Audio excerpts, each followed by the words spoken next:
Bienvenue à toutes et à tous sur les ondes clandestines. Aujourd'hui, on va parler Irak, Iran, armes de destruction massive. L'invasion américaine en Irak de 2003 a été justifiée par la crainte d'un arsenal caché, d'arsenal de destruction massif. Mais aucune arme de ce type n'a été retrouvée après la chute du régime. Écoutons, rappelons-nous les paroles de Dominique de Villepin. En adoptant à l'unanimité la résolution 1441, nous avons collectivement marqué notre accord avec la démarche en deux temps proposée par la France. Le choix du désarmement par la voie des inspections et, en cas d'échec de cette stratégie, l'examen par le Conseil de sécurité de toutes les options, y compris celle du recours à la force. C'est bien dans ce scénario d'échec des inspections, et dans ce cas seulement, que pourrait se justifier une seconde résolution. La question qui se pose aujourd'hui est simple. Considérons-nous en conscience que le désarmement par les missions d'inspection est désormais une voie sans issue, ou bien estimons-nous que les possibilités en matière d'inspection offertes par la résolution 1441 n'ont pas encore été toutes explorées? En réponse à cette question, la France a deux convictions. La première, c'est que l'option des inspections n'a pas été conduite jusqu'à son terme et peut apporter une réponse efficace à l'impératif du désarmement de l'Irak. La deuxième, c'est qu'un usage de la force serait si lourd de conséquences pour les hommes, pour la région et pour la stabilité internationale qu'il ne saurait être envisagé qu'en dernière extrémité. L'Irak de Saddam Hussein cherchait à dominer la région par la force, notamment en envahissant l'Iran pour contrôler des ressources stratégiques et affirmer un leadership pan-arabe. L'utilisation d'arsenal de destruction massive visait à compenser une infériorité conventionnelle et à terroriser adversaires internes et externes. L'Iran affirme ne pas posséder d'armes de destruction massive et a signé des traités d'interdiction, mais il développe activement des missiles balistiques à longue portée, dont certains pourraient être équipés de têtes nucléaires. A short time ago, the U.S. military carried out massive precision strikes on the three key nuclear facilities in the Iranian regime: Fordow, Natanz, and Esfahan. Everybody heard those names for years as they built this horribly destructive enterprise. Le programme nucléaire iranien est officiellement civil, mais l'enrichissement d'uranium a des fins à des niveaux élevés. La recherche et le développement sur les centrifugeuses avancées et les capacités balistiques alimentent les soupçons sur une volonté d'acquérir l'arme nucléaire. Des documents récents suggèrent que l'Iran travaille à la miniaturisation de têtes nucléaires pour ses missiles GAEM sans portée 3000 km, ce qui constituerait une rupture majeure dans l'équilibre régional.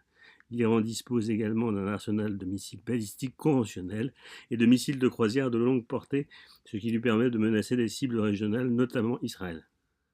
Écoutons à présent la vision de Jean-François Carracci, ex-agent de renseignement italien sous Andreotti et Berlusconi, qui nous donne sa perspective sur les événements. Le conflit Israël-Iran actuellement est extrêmement intéressant parce que c'est pas la première fois qu'Israël est en guerre et ça devrait continuer encore. Il y a eu la guerre de Kippour, la guerre de 6 jours. Aujourd'hui, c'est la guerre des ayatollahs, si je puis dire. L'Iran est un ancien royaume et même un ancien empire qui a été viré par la République islamique.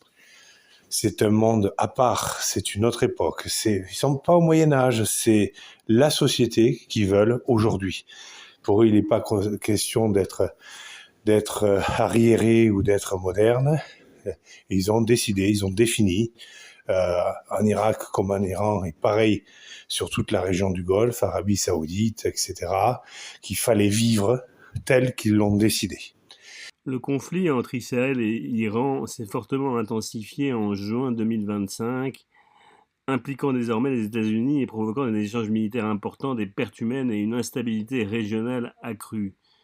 Rappelons les événements. 13 juin 2025, Israël a lancé des frappes aériennes ciblant des installations nucléaires et militaires iraniennes, Natanz, Fordow, Isfahan Arak, ainsi que des hauts responsables et militaires iraniens après l'échec des négociations diplomatiques sur le programme nucléaire iranien. Réponse iranienne, l'Iran a riposté par une vaste offensive de missiles et de drones visant plusieurs grandes villes israéliennes, notamment Tel Aviv, Haïfa et Be'er-Sheva. La défense antimissile israélienne a intercepté la majorité des projectiles, mais au moins 25 Israéliens ont été tués et des dizaines de blessés depuis le début des hostilités. Est-ce que c'est bien, est-ce que c'est pas bien? On fait pareil, nous. Nous avons décidé, en Europe comme en Amérique, une façon de vivre qui se dit moderniste et qui l'est par certains points et pas du tout par d'autres. Et dans ces coins, c'est pareil. Aujourd'hui, des textes dits sacrés, anciens et légitimes, définissent la politique de ces pays-là et de ce pays-là en particulier, l'Iran, comme il en est de même pour Israël. Israël tient la légitimité de son existence et de son fonctionnement par les textes sacrés qu'ils défendent depuis plusieurs millénaires, par le Torah et le Talmud, qu'on soit d'accord ou pas, qu'on soit pour ou pas, qu'on soit sensible ou pas à cette question-là, cette réponse à cette question s'impose à nous tous. La situation reste très instable, avec un risque élevé d'escalade prolongée. L'implication américaine et les risques liés aux sites nucléaires accroissent les incertitudes internationales. Le conflit pourrait déstabiliser durablement le Moyen-Orient si aucune solution diplomatique n'est trouvée rapidement. Aujourd'hui, la question palestinienne, tout autant que la question iranienne, est la même. Pourquoi? Parce que si ces pays-là n'avaient pas d'argent, il n'y aurait pas de guerre. L'Iran détient la deuxième réserve de pétrole et de gaz de la planète. L'Iran possède d'immenses richesses naturelles. Il détient les 4e plus grandes réserves mondiales de pétrole et le 2e plus grand gisement de gaz naturel au monde. Le pétrole et le gaz représentent jusqu'à 25% du produit intérieur brut, PIB du pays. L'Iran est également riche en minerais, notamment le zinc, première réserve mondiale, le cuivre, le fer et le plomb. Outre les hydrocarbures, l'agriculture, thé, coton, riz, fruits, légumes et l'industrie automobile, pétrochimie, l'électronique complètent l'économie iranienne. Juste derrière la Norvège. La Norvège, c'était des bouffeurs de saumon, il y a encore 30 ans. C'est parce qu'ils ont découvert des gisements en mer du Nord, parce que, en effet, la fonte glaciaire qui est due au cycle de la planète et pas du tout au fait qu'on pollue énormément, même si le fait de polluer énormément est une stupidité humaine, mais pas plus, eh bien la Norvège s'est retrouvée à avoir un fonds souverain qui pèse 5 000 milliards d'euros. Mais avant, la Norvège, il y avait de l'émigration. Eva Joly, norvégienne, s'est retrouvée juge en France parce que ses parents n'avaient pas de quoi la faire bouffer. Aujourd'hui, ce serait l'inverse. Rappelons à nos auditeurs que Eva Joly, née Gros Eva Farset, le 5 décembre 1943 à Oslo, en Norvège donc, est une femme magistrate et femme politique franco-norvégienne, célèbre pour son engagement contre la corruption et la criminalité financière. J'en reviens à la question iranienne et à la question palestinienne. Si l'Iran ne détenait pas autant de réserves pétrolières, parce que l'Iran n'est pas un pays pauvre. Les grandes familles iraniennes, actuellement islamistes, mais aussi l'ancienne famille du Shah d'Iran, qui est en exil, mais qui continue à être extrêmement riche, eh bien, parce que l'Iran est un immense territoire également, est une position stratégique. Vous enlevez le pétrole et les richesses qui sont liées à l'Iran, et ils n'auront pas d'armes, puisqu'ils n'auront pas de quoi se payer les armes. Et même la CIA, qui est une agence commerciale, je l'explique d'ailleurs dans le livre à paraître Permis de tuer aux éditions du Net, où Ebeni Karachi Bokeh nous expliquons comment la CIA fonctionne, pas de façon complotiste ou comploteur, mais réellement à quoi sert la CIA. C'est une agence de renseignement, mais une agence de business. Vous devenez directeur de la CIA ou l'un des directeurs adjoints de la CIA si vous ramenez du business aux USA. La CIA fonctionne comme une entreprise qui donne des promotions au mérite commercial. Quand le père Bush a été directeur adjoint de la CIA, c'est parce qu'il a ramené des secrets technologiques au profit des Américains. J'ai plein d'autres exemples comme ça. C'est une réalité dans les archives de la CIA. La CIA fait du business, et peu importe le business, que ce soit la drogue, la cocaïne, les nouvelles technologies. Tesla s'est fait briser par le père Bush parce que la CIA ne voulait pas de l'énergie libre, de l'électricité libre qu'avait découvert Tesla. Certains vont rire et sourire en m'écoutant en disant c'est du complotisme. Non, puisque la Wi-Fi, l'Ether, que nous connaissons aujourd'hui, est aussi une énergie qui est totalement disponible et que pourtant on nous facture avec nos abonnements Internet.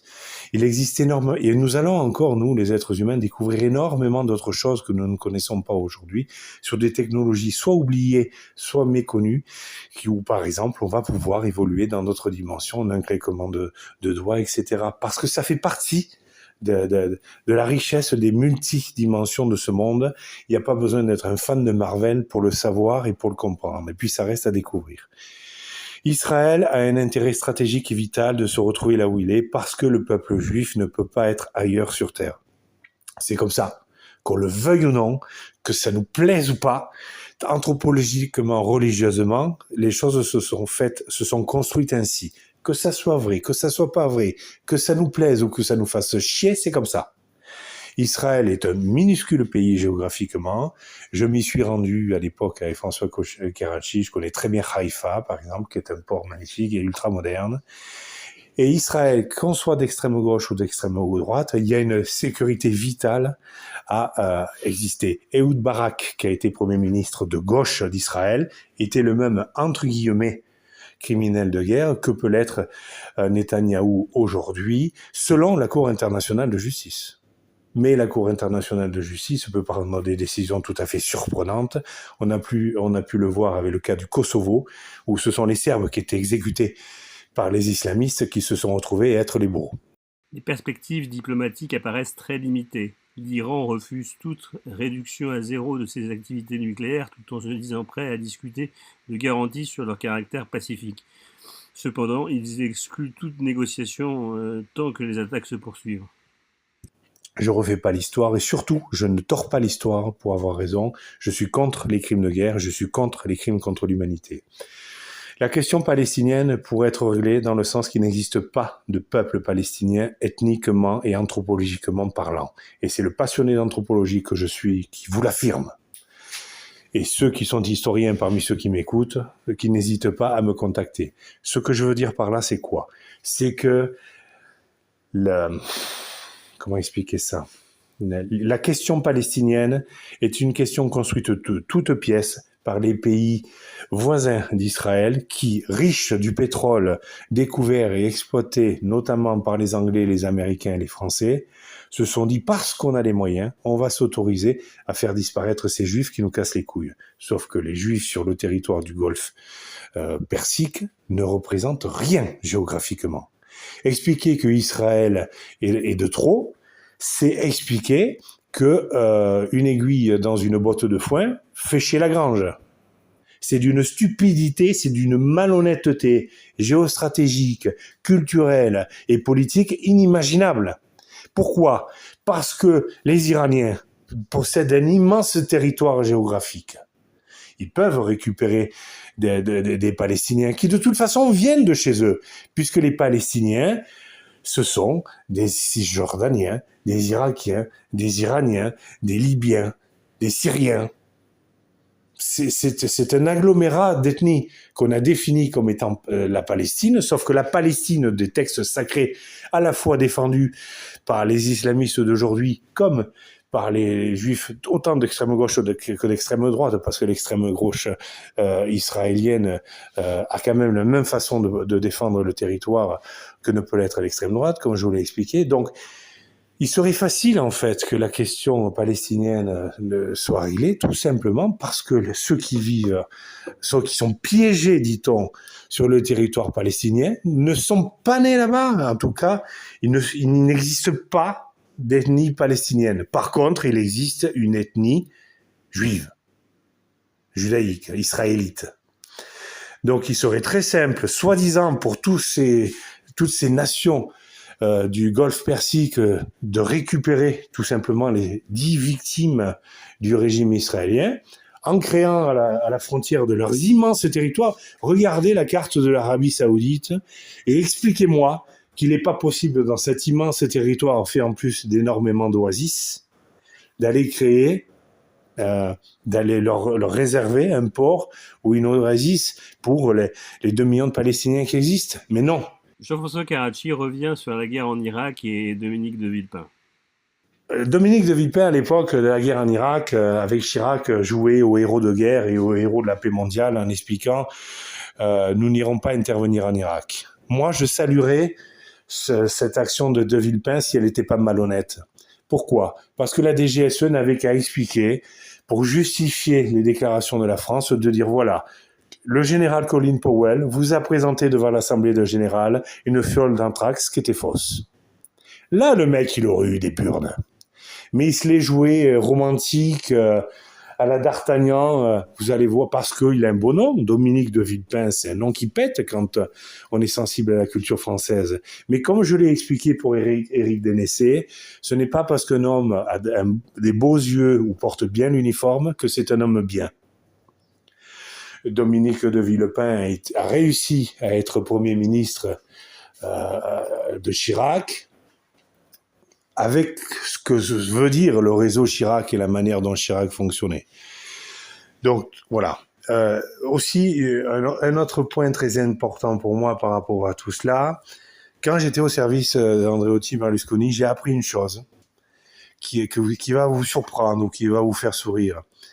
Il y a des généraux qui sont détachés des services militaires ou des services de renseignement en Italie pour travailler chez Leonardo, la société d'armement, pour déclencher des guerres au profit de Leonardo.